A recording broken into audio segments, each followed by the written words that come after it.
And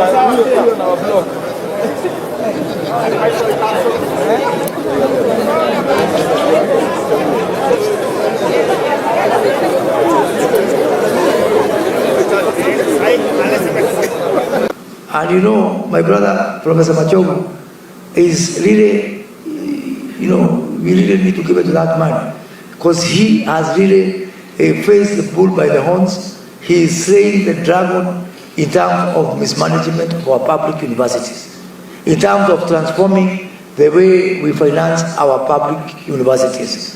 And so therefore, I'm also asking public universities, which are also state corporations. The government is doing its part, the president is doing his part, the minister is doing his part. Now it's up to you. There is no excuse. There is no excuse for not having prudent financial management. Through the new financing scheme for our universities, we are sure that our universities can be afloat. We are sure that our universities can break even. So they have want to call all the members from the councils, from our universities, and all of us really, to really put special emphasis on this issue of financial prudence. And not just because it's a presidential directive. This year, KRA, and I don't know whether KRA is here, we are going to have 3 trillion. At best, our target is 3 trillion of ordinary revenue. Through e-citizen, we will increase revenue available for us to carry out programs for development by 50%. 1.5 trillion to be added, available for us. If we get the 3 trillion and we add 1.5 trillion through e-citizen, we can pay our debts, we can stop borrowing, we can give more attention to development, and we can try to turn around this economy. So please, this issue of e-citizen is not an issue of compliance. It is an issue of patriotism.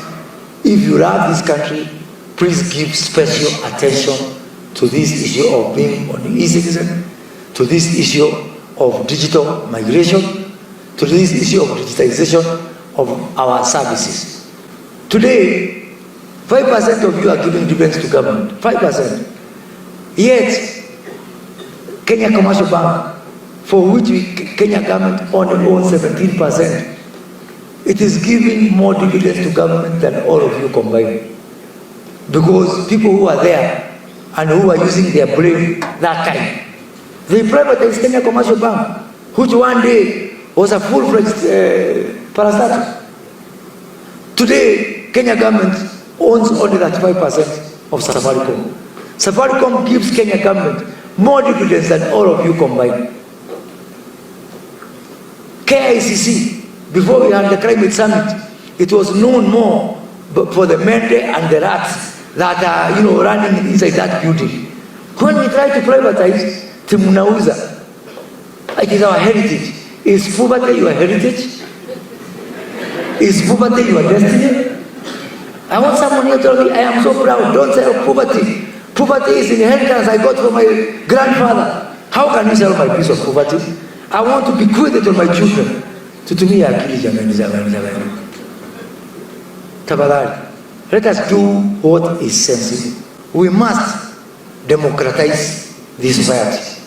Democratize this society means it's not here in Naivasha, in Nairobi, in Mombasa, mpaka mashinani.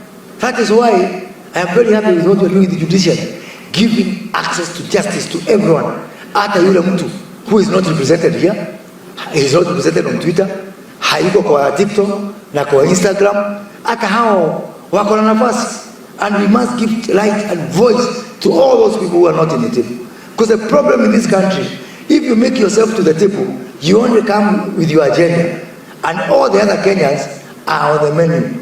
Now I'm saying it is a time for all of us. You who is on the table, Kenyans who are not there, everybody will be on the table, not on the menu. ICS is committing to promoting the practice of good governance in our state corporations, just like I've said.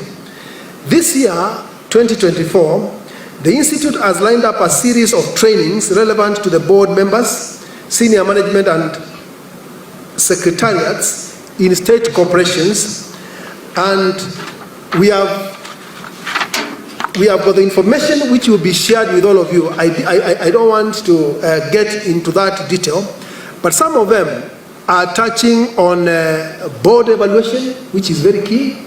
And actually, the discussion today I had with FCS SYMO and the chair is that after this induction, what is next for our country?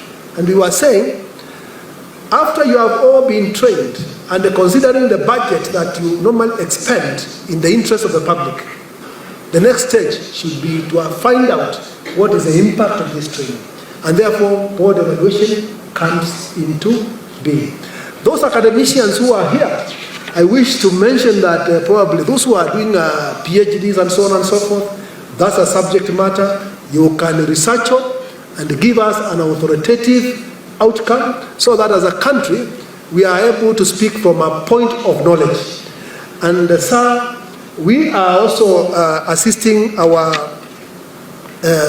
neighbors like Tanzania and Uganda, so that they also come into the same platform, so that when we are talking about governance issues, it becomes an agenda at the East African community. The purpose of this training is to try and consolidate the thinking of all public service towards delivery of the Kenya Kwanza Manifesto, the better agenda. And we are sensitizing and taking these board members and CEOs through this Mongozo training to reinforce on corporate governance, reinforce on the integrity of board members, so that they can deliver on the agenda of this government. We have the pleasure, Honorable CS, to have people here drawn from various experiences, various field of expertise. You know, the chairs and the directors and everybody, they are drawn from public service, those who have been in public service, private sector, some of them even businessmen.